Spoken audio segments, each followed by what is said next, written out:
Hello everybody, Z-Trot here, and welcome back to the Mania World Cup 2016 4-key tournament. We'll be looking at the Semifinals map pool showcase now, and the first map we're going to be looking at is Sumo Wind. Now this is one of the easier long note charts, testing primarily long note releases and long note performance in slowdowns. The chart starts out with an extremely long slowdown section, about a minute or so. While most of the long notes in this chart have easy releases due to their visual cues, there are also some long notes that have no visual cues on when to release and could be difficult for players who are not very adept at long notes. The unconventional releases get even more frequent after the slowdown section, and it peaks by introducing inburst sections during the first Kai time. However, the inburst sections are arguably easier to time than the non-inverse sections due to the different reading techniques used. Only time will tell if this one is picked, but we will soon know as we get closer and closer to the semifinals.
And for our second no mod pick, we're going to be looking at Camo.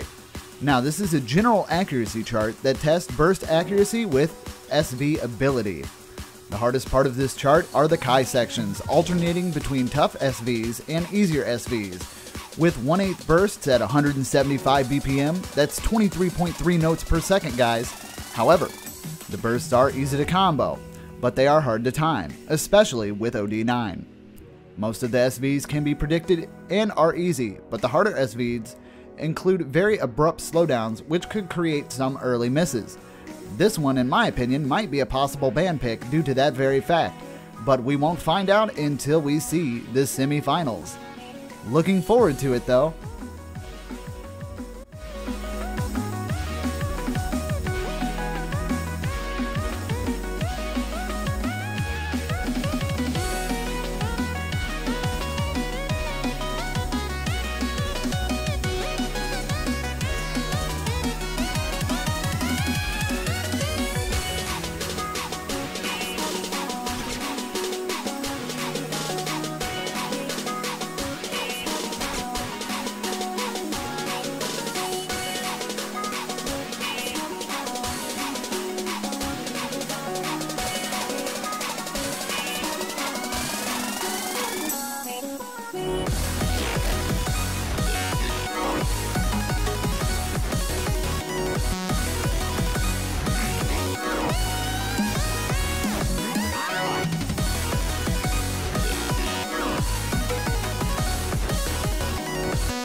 And for our third no mod pick, we have Bow Down, You Ignorant Fools. This is a jacking / burst chart. The chart contains a massive amount of 300 BPM broken jump streams with some 1/8 bursts, most of which are very anchor heavy, making them very jacky.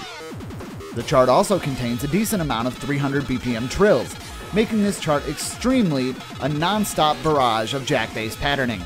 Fortunately, the chart is extremely leniently patterned. There are very little jump jacks that require 2 hands, and most of the jacks are quite short, the maximum length being about 6 notes. The only exception to this is the last section of the chart, which the jump jacks are more frequent. This could break some players if 150 BPM jacking, that's basically 300 BPM at 1/2, is the player's breaking point already. This is potentially the hardest chart speed-wise in the pool, which could be a common ban because of that. However, a ban seems like unlikely, as most players at this speed are very adept at speed to begin with.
And for our fourth no mod pick, we have Can Construction.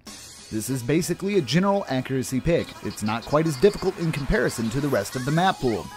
Rhythms in this track are very unpredictable, so timing on this chart is not entirely smooth sailing. The first half of this chart is very split prone, mainly consisting of triples or chords that are not 12 or 34. The chart also contains mini jacks and some rigid transitions into mini jacks. Both of these can trip up players, but it won't be very likely. The second half gets considerably harder speed-wise, introducing short fast handstring sections, practically from 50 to 65%, faster jacks and harder bursts throughout the entire chart. The last section of the chart also contains polyrhythms, which is a nightmare to time as the polyrhythms are not neatly arranged.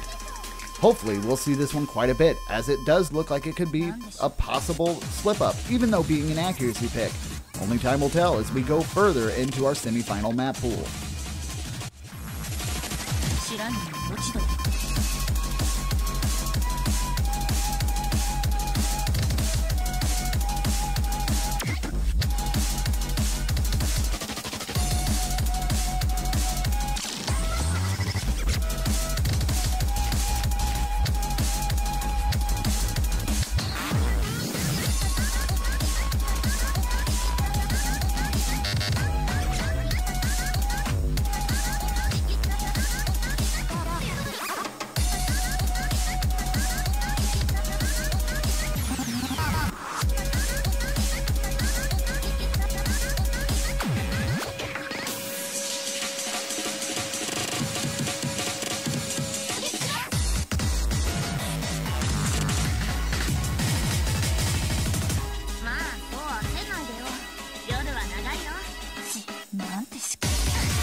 And for our fifth no mod pick, we have Women's Summer. Now, this is a literal long note overflow. This mainly tests long note releases. While there are certain sections where long note reading, such as the multiple inverse sections, becomes the main difficulty, the bulk of the difficulty comes from the releasing of long notes, due to their relatively long and unintuitive long note lengths. The hardest part of the chart being the section after the first chorus, with a mixture of both hard-to-read patterning and difficult releases. This contains a couple of 1/4 one-hand trills as well, which can make some players mess up or take them by surprise if they're not used to reading long notes. This also contains a slowdown with some harder long note releases, but nothing overall too difficult. Like Dark Flight Dreamer, this is a potential and extremely common ban. However, Dark Flight Dreamer is more common due to the harder patterning overall, and it is more risky.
And for our 6th no-mod pick, we have Egoism 440. This is an unsight-readable SV chart. The chart structure is generally trivial for most players who have made it this far, aside from some long note releases which could potentially generate a couple of 200s. The hardest part of this chart stems from the SVs themselves, which are essentially stops in very unpredictable places. As a result, this chart is not very sight-readable. There is a particular way of noticing when the stops are going to happen, the mini long notes, but they are still hard to tackle if you're playing this on your first or second try. This is especially true since there is one stop in particular that comes out of nowhere, even if you know that it's true, which could create potentially some early misses, and overall, for the round. It's a very potential ban, but considering there are many charts in this that are polarizing in skill, in this map pool, it's probably not the best idea to ban this one.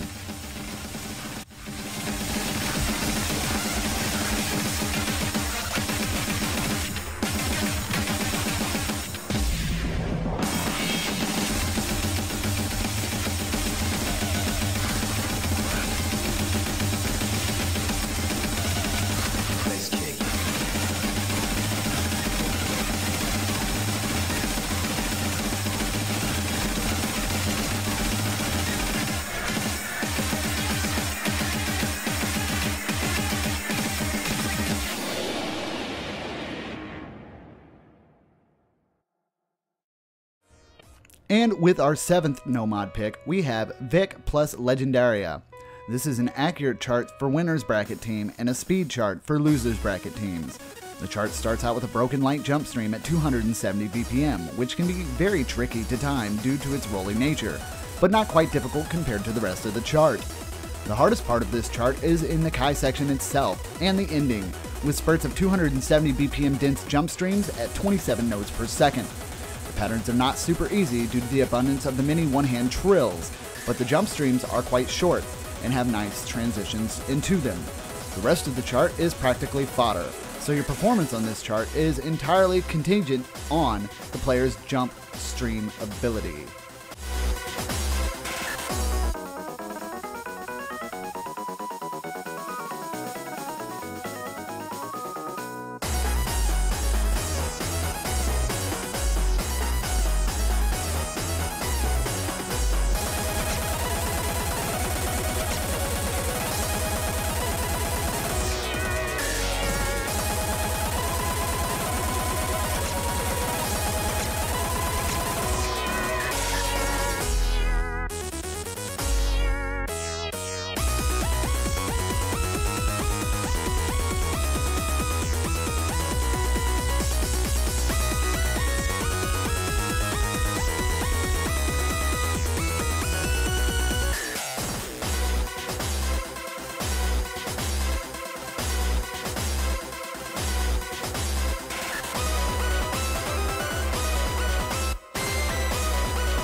And for our 8th no-mod pick, we will be looking at Dark Flight Dreamer.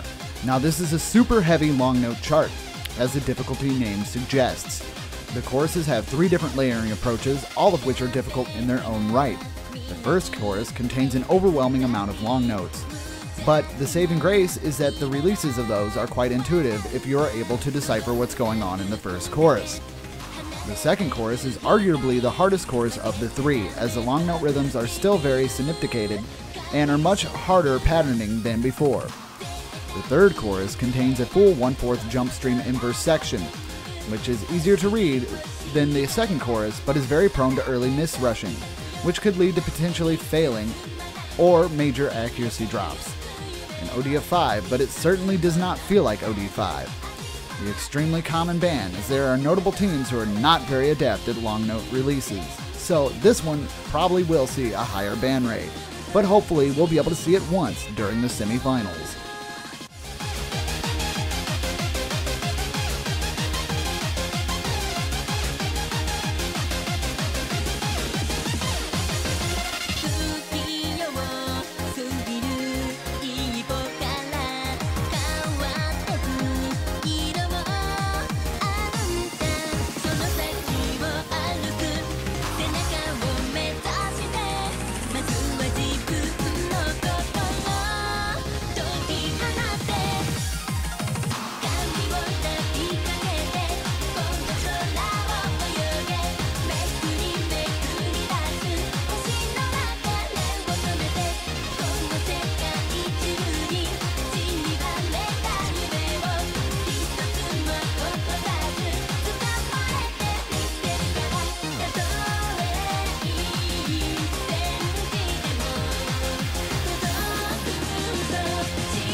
And for our 9th no-mod pick, we have Apparition. Now, this is a consistency pick, primarily testing jump stream ability. The chart opens at 240 BPM jump stream, and then it's followed by a lot of 240 BPM dense jump streams. The patterns in the dense jump streams are not entirely comfortable. You can end up with early misses if your one-hand trilling isn't super stable. The chart also has a decent amount of trills, but they're too slow and too short to make noticeable difference in the chart. The tempo of the song changes drastically throughout, and so do the patterns themselves. The chart contains a lot of slower jump stream runs, 1-3 snap ranging from 180 to 200 BPM 1/4. The jump streams of a lower density and jump jacks. Most of these are not as hard as the dense jump streams themselves, but they are still opportunities for combo breaking, particularly the 270 BPM jump jack section. The last Kai section of this chart and beyond introduces harder patterning into the 240 BPM dense jump streams, adding split jump trills and further reinforcing the amount of control needed for the jump stream. This map will be really hard, but consistency is the name of the game. Hopefully we'll see this one played quite a bit.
And for the final no-mod pick, we have Love Love Whistle.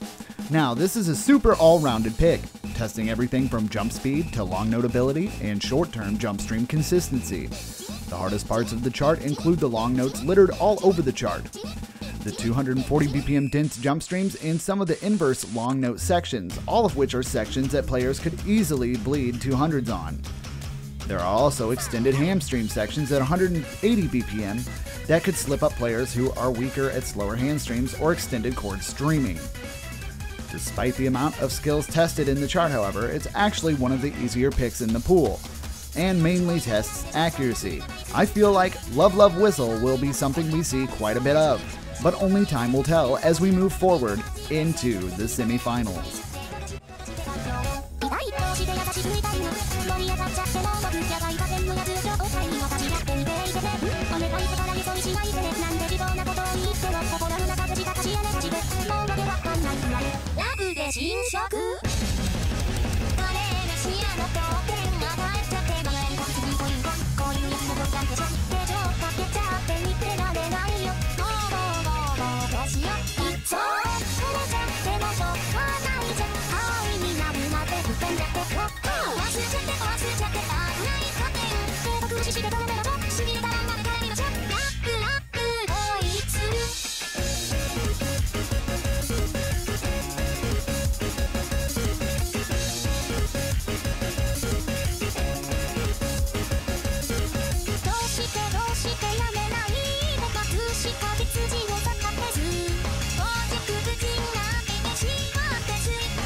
Mod pool for this map pool showcase, we have Sapphire.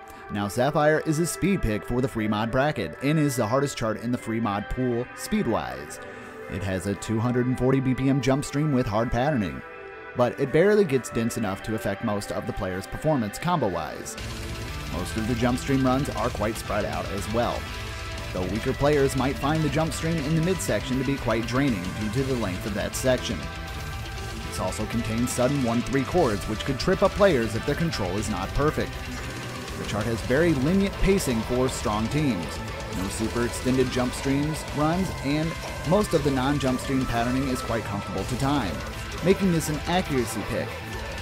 The harder jump stream patternings also equates to making it very easy to get good accuracy as well, which makes this chart more of an accuracy pick for stronger teams, so hard rock is extremely viable for this chart.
free mod pick, we look at T-Pazolite's Oshama Scramble. Now this is a long note release based chart. There's lots of super uncomfortable release timings all over the place, particularly in the intro, the second half of the first bass kick section, and the build-up in the middle section. Not that these long note releases are easy outside of that either, however, but they're still quite difficult since there's so many long notes, and that would be mentally taxing at points, especially with flashlight and hard rock added.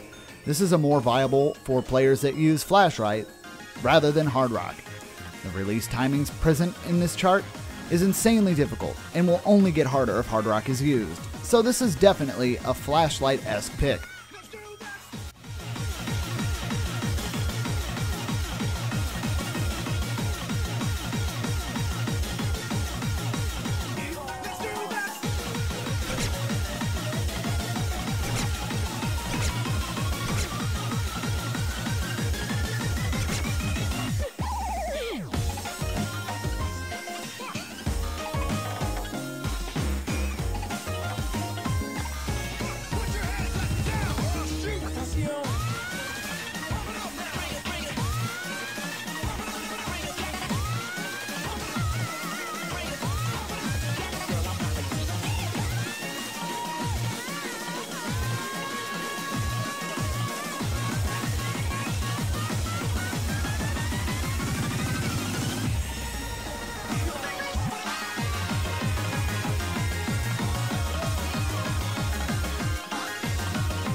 Third free mod pick, we have Eviscerate.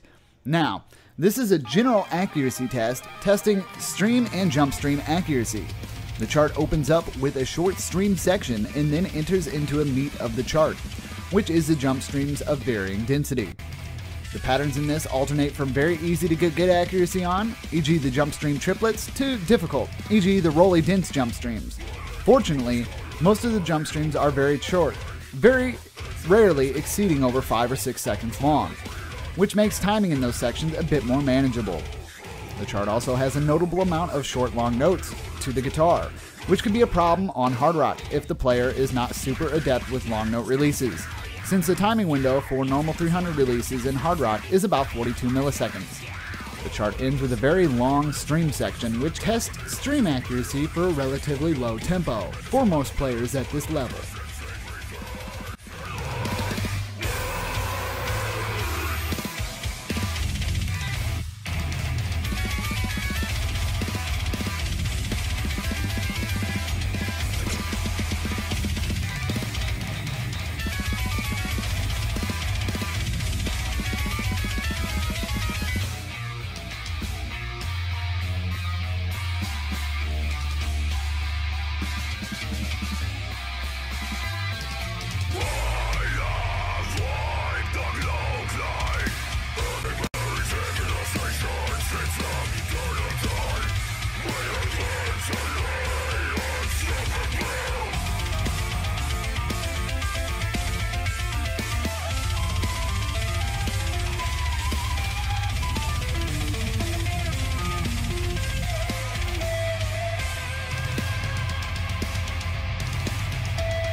For our final free mod pick, we have God of Madness. Now, this is a technical pick. It contains multitudes of broken jump streams that are not leniently patterned, with many one-handed mini-trills present in the jump streams as well. The chart is also not straightforward 1/6 streams. There's an especially long one at the end, which is very difficult to time. Add on to the fact that OD9 and a potential hard rock pick in this thing becomes an absolute nightmare to time. This is potentially the hardest chart in the free mod pool to time, not counting Oshama Scramble. Players will most likely use hard rock on this, as the chart is a nightmare on flashlight due to the extremely erratic rhythms. But players who do use flashlight and hard rock will be greatly rewarded if flashlight doesn't pummel their performance by that much of an extent.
We have Interstellar Retribution, folks.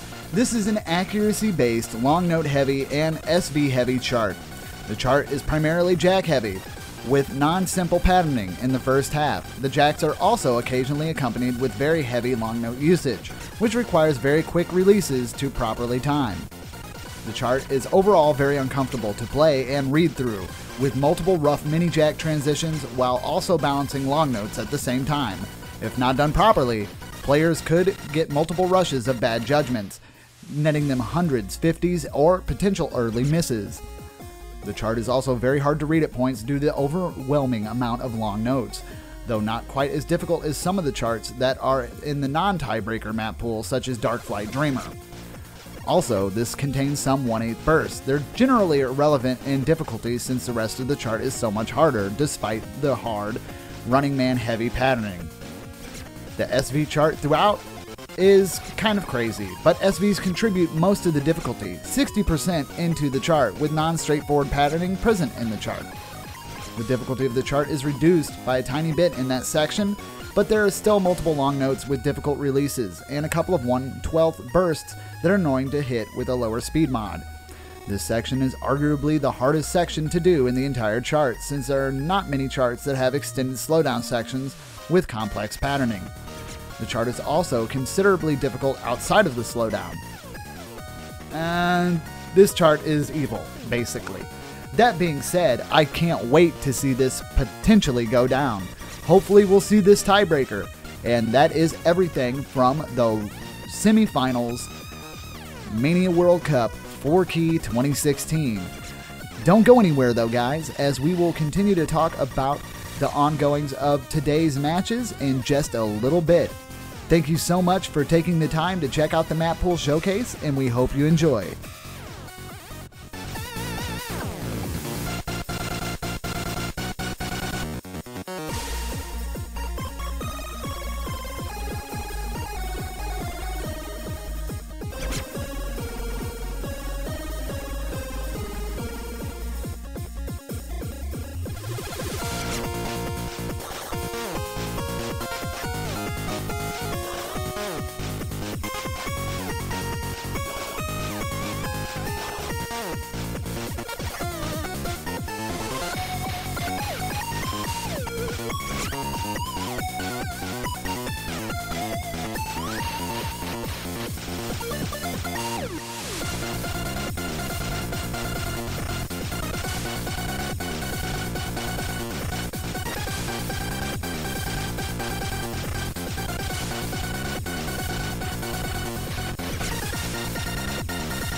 All right, and we're back, guys. How was that for a Mappools showcase?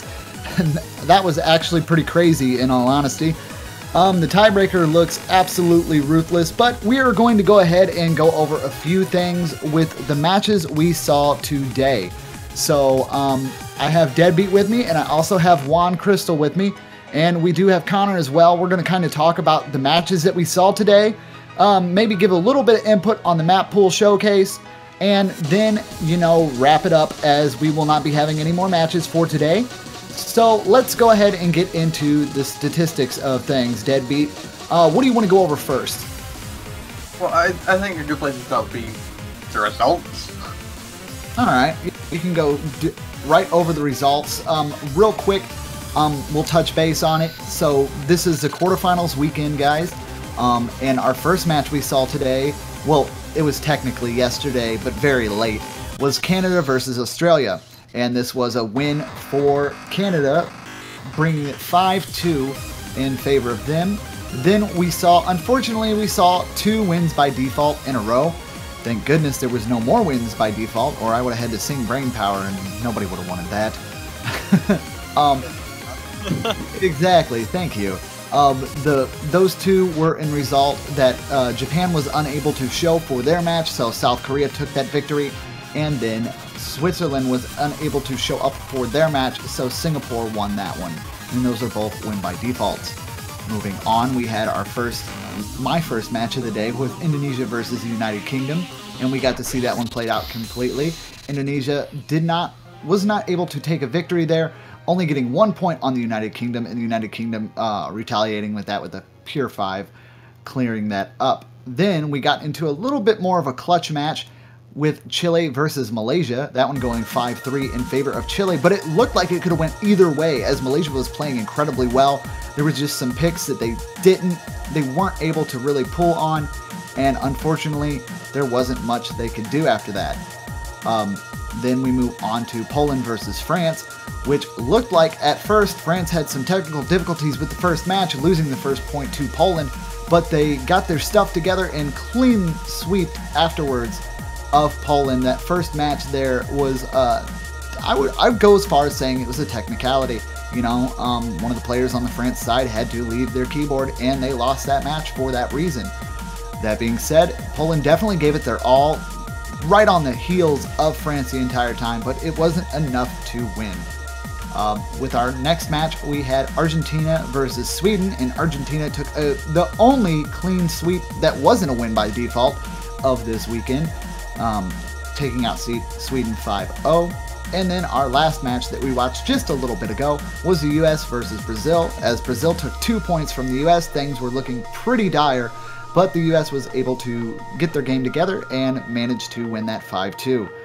That goes for all of the wins here. I guess I could kind of go over the encounters. The Canada versus Australia match was a loser bracket encounter, meaning Australia is gone. The Switzerland versus Singapore was a loser bracket encounter, meaning that Switzerland is gone. The other loser counter bracket was Malaysia versus Chile, meaning that Malaysia is gone. And our last loser bracket encounter, which Argentina versus Sweden, meaning Sweden is eliminated. So we do have 4 teams that are no longer going to be with us. It's unfortunate. They gave their best, but they did try. All right, that being said, we've covered all the matches. Now let's get into some statistics, Deadbeat, and feel free to, you know, go ahead and take that away.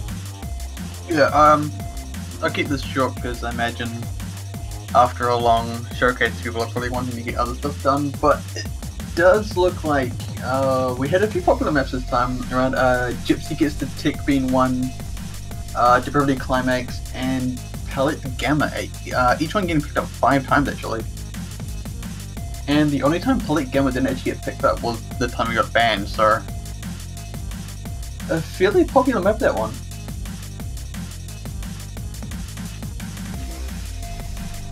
Very much so. What about maps? Did we see any maps not get any plays at all? Yeah. She ran away. Yeah, she ran away, so there was no way we could get her. You know, she just ran. She ran too fast. Way too fast. That's unfortunate though. Let's see. Let's take a look at overall map accuracy here. Yeah, I was just gonna say, For I believe it was Gypsy Gets a Tick actually had the highest overall accuracy with 99.34%. And Ikasama Life Game was the lowest at 98.04. that's crazy. I think that was because of the 85% that we saw earlier on. I don't remember which match it was though. Alright, well, let's see. And you already went over the highest ban rates, right? Highest ban was Rave 7. Yeah, that kind of makes a whole lot of sense there. Yeah, that got banned up 4 times. For Sure got banned up 3 times, and the Fruit Defender got banned up twice. Man. Yeah, not much love for Rave 7. Well, it Good makes thing- sense though. One of the fastest picks of the pool. Like, I don't blame the teams that end up banning it, because if you take a look about this, every single team that decided to like ban Rave 7 ended up losing the match. So Okay, here's a quick fun question. USA had the highest overall accuracy with 99.60. Who was next? UK. Yep. 99.59. I'm so They were- good at this. They were like right behind US. Yeah, really close. But anyway, with that being said, some statistics for you to keep on your record. That sounds like it. I don't think we can add too much for this weekend. We had some wins by default, unfortunately, and we had the first 4 teams being eliminated of the tournament. So only 12 remains right now into the semifinals. Remember that some teams might have to play 2 matches next weekend. So for those who are playing the tournament, feel free and please do check the schedules properly, because it might get a little bit confused. Don't hesitate to ask if you're not sure about your times in the tournament discussion thread. And with that being said, remember that still 12 teams are on the road for the goal. You can buy yourself a banner to support one of them. You can find that on the Oz store. They are $2.5, and you can support a team that you would like to see winning. And if you get the one who wins the whole thing, you will stick your banner for a little bit longer.